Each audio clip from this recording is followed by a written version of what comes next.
So, you're a business owner dedicated to the significant and sustainable growth of both you and your business.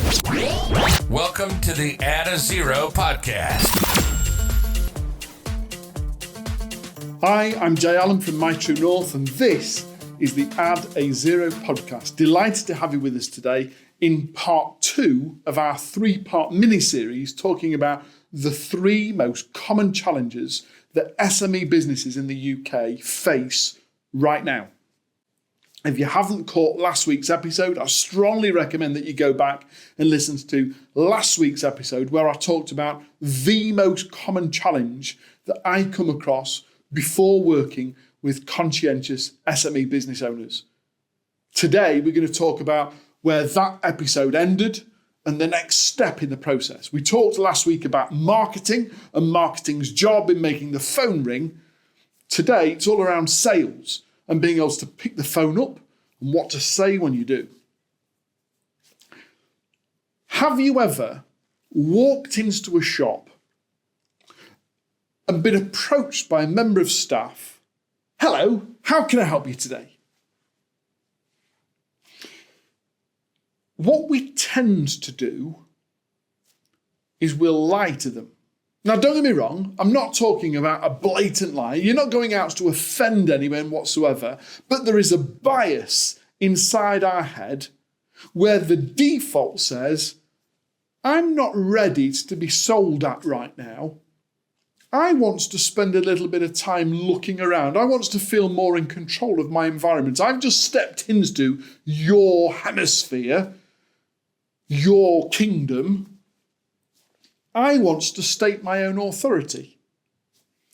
Thanks, I'm just looking.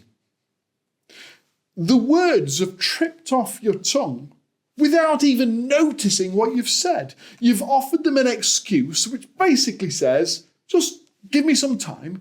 I need to feel more comfortable in your environment. I need to have a little look around. I need to take more control back of my surroundings before I'm ready to have that conversation with you. It's a little white lie that simply says, not yet. And yet, the persistent salesman will ignore and push further. I appreciate that you've just come to look today. What was it that you're looking for? How can I be of assistance? They're pushy. They're trying to be able to push you from the front door into a department. Now, don't get me wrong. Perhaps the salesperson has been trained to be of service, and sales done well is to be of service. How can I help you today? What is it that you're looking for? Is there anything in particular that I can give you some assistance with? All of these are trying to feather out and to determine the rules of battle, as it were, between buyer and seller. And I call this the buyer-seller dance.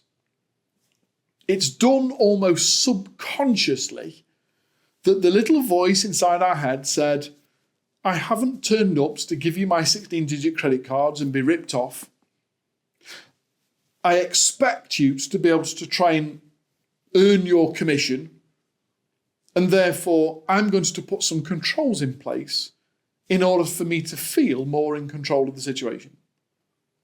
And these little trippets, these little lines trickle off our tongue without any real thought or consideration.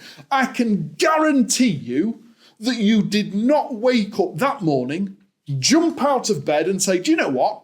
I'm going to jump in the car, drive into town, find a parking space, pay for my parking, walk through town, get to that shop because I just want to go looking. It doesn't happen. I've got 1,000,001 other things on my list of things to do. And going window shopping in your particular store was not what I had in mind for the day. I've got an agenda. But I don't want to share my agenda with this stranger. You might wear a uniform and a badge that says sales executive, but that doesn't mean to say I'm ready to be sold at. I need to be able to take control of my surroundings. I need to be able to feel more in control of the decision-making process. I need to be able to retain that authority before I'm willing to be able to make a purchase or not. And therefore, a little white lie just trickles off the tongue. And as a sales professional, we need to know that they don't mean any offence, that they don't intend to be able to upset you. They've got no intent of being able to blatantly lie to you. There's just a default that says, you jumped the gun. I'm not ready for what it is that you have to offer me yet. Give me some time. And that's because the majority of people in sales, particularly if you are a multi-hatted business owner, if you haven't got a designated and fully and well-trained sales professional in your business, if that's something that you've fallen into as the SME business owner, that we wear so many different hats and sales is obviously a prominent one within that. If you are an untrained, uneducated salesperson, and I don't mean that in an offensive way, I'm not saying you're uneducated, I'm just saying if you've not been taught around the psychology of sales, then perhaps you don't know that there are stages that somebody needs to go through before they're ready and comfortable to be able to buy. Predominantly, there are 4 different parts to the sale. And we need to understand as to where are they in that cycle, which part are they in, and therefore which role do I need to play, not to get them to the purchase and to the cash in the bank, because at the point where they walk through the door, they're not there yet, they're not ready. If I'm only in stage 1 of the sales cycle, which we'll cover in a second, but if I'm only in stage 1 of the sales cycle, and you as a salesperson are desperately trying to get me to stage 4, as I suggested to you last week, it's like turning up on first date with a wedding ring. They're not ready for it yet. So we've got to slow it down. Slowing down the sale, or at least the sales process, actually improves conversion rate. And yet pushing to try and get to the finish line every single time, all the time, is going to upset the conversion rate, slow down the customer buying persona, and the chances are prevent them from making the right buying decision and possibly even prime them to buying from your competition. So, what are the 4 stages of a sale, and how do we build that into our strategies to ensure that we are being of service to somebody? So, first of all, let's understand that the chances are that before you became a business owner, and continually and consistently as a business owner, you are a customer of other people. You are purchasing from other people on a day-to-day, week-to-week, month-to-month basis, be it putting fuel in the car, food in your belly, or stationery or IT or whatever it is that you're buying into the business in order for the business to succeed. Insurances and staff and employee, you name it, there's a multitude of things that come out of your bank account on a monthly basis where you have made a purchase. And for every single time that you have a less than perfect purchasing experience, it biases your abilities to be a better salesperson. It feeds those little white lies that we tell ourselves, that we then bias when we become a sales professional ourselves, either for or against. We are already gathering and carrying with us so much clutter of past sales experience as a purchaser that it is biasing and influencing the manner in which you sell. And only by acknowledging that and stopping it, by parking it to one side, can we wash ourselves of all of those poor experiences that we've ever had as a purchaser to become a better seller. So, what do I mean by sales as a service? The SaaS model of sales. If we can understand that as a sales professional, and ironically, other countries in the world have a far, far better understanding of sales as a profession than perhaps we do here in the UK. If we can understand that sales done well is not about cash in the bank, it's not the motive, although that might be the end result. The motive for being an effective sales professional is how can I best be of service to the person at the end of the phone, at the end of the email, the end of the webinar chat, or the end of the person in front of me.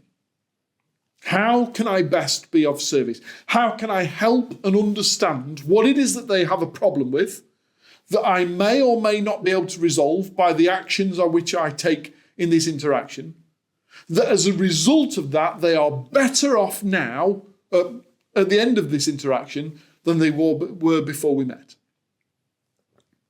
Let's just break that down again. Let's just look at that in a little bit more psychological detail before we get into the facts. How can I best be of service that the person in front of me finishes this interaction better off than they were before we interacted? Now, I'm not talking about better off in terms of cash in the bank or anything like that. I'm not talking about it from a financial perspective. I'm talking about how do I ensure that I've better understood the problem that they currently face, the challenge that they're having, what they're trying to achieve as a result of this, that the interaction I have with them helps them either better understand the problem, the impact of not addressing the problem, what the solution will enable them to be able to then do, and what the right solution is for them, that when they've completed that and they're now in success land, that they are grateful for your interaction and being able to make that happen, to be able to remove the problem or the challenge and to put the solution in front of them that they can then best enjoy. That is sales done well. So first of all, step one is all around education. The person that we are trying to communicate with might not know the problem that they're currently having. They may not know that they need dog insurance, pet insurance. They might not know that they need your super duper XYZ because they didn't know it existed. So step one is around education. Step two is all around questioning and qualifying to ensure as to, have I got this right? Are we talking to the right person at the right time with the right buying decision, with the right capability to be able to make a purchase that will benefit from the thing that I'm about to sell to them or make available to them? I'm qualifying it by asking lots of questions. Step two. Step three, have they got the budget and is the priority now to be able to move forward to a purchase? It could very well be, listen, I've told you about this insurance, but you've already got insurance. It doesn't expire for another 9 months. There's no point me telling you about it to buy it before the end of the month if you've already got it for another 8. But I will make a note in my diary to call you in 7 to ensure that we are competing with whoever you're purchasing it from currently to win your business next time round. So is now the right time to do the close, or about being able to ensure that I'm talking to the right person at the right time with the right buying decision who's ready to be able to make the purchase today? Or when in the future should I be communicating with them? And then stage 4 is the close. The amount of people that push for the close too quickly and then have a poor conversion rate because they haven't gone through the 3 stages necessary to be of service to them. They've just pushed for the sale and the commission. But slowing down the process, understanding the 4 steps of a sale, the psychology that the customer or the buyer or the purchaser, the prospect is going through, and what do we need to do to be of better service to them, slows down the buying process and improves the conversion rate. Listen, this is rather controversial, but a clean funnel is better than a full funnel. If I've got lots of people in the funnel, but they're all stuck and falling out all over the places because I've not best qualified them, I'm a busy fool. I'm busy constantly chasing people who aren't yet ready to purchase. Having a clean funnel, knowing exactly where people are, what the next step process is, what's the next logical step for them in the process, what do I need to do differently, more of, less of, not at all, in order to be of service to them, to help them to move from step 1 to step 2, from step 2 to step 3, from step 3 to step 4, and then into the close. To understand the steps required from the purchaser to be able to get to the end result. And then have a system and process in place to be able to ensure that efficiency determines that I'm doing the right thing at the right time with the right person for the right outcome. Does all make sense? Cool. So last week we talked all around marketing and ensure that we're communicating the right message to the right person to make the phone ring. This week we've talked all around the 4 stages of a sale and to how to slow the sale down in order to be able to improve the conversion rate. Next week, I'm going to talk about the third most common problem that small business owners face when trying to be able to grow and scale the business. And that's all around pricing. It's all around money. It's all around being able to ensure that we're offering the right thing to the right person at the right price to ensure that they are happy with the purchase and there isn't a refund involved. And we're happy because we're running a profitable, sustainable business. Next week, it's all around understanding pricing for profit and the pricing psychology required in order to ensure that we don't undercharge, but we are still profitable and growing the business forward. Drop me a message and let me know as to whether today's podcast has resonated most with you and whereabouts that you could make the biggest improvement in your sales process to continue to be of service to the people that are already in your network, making inquiries to you and perhaps not yet made a purchase. God bless, take care. I'll see you again next week.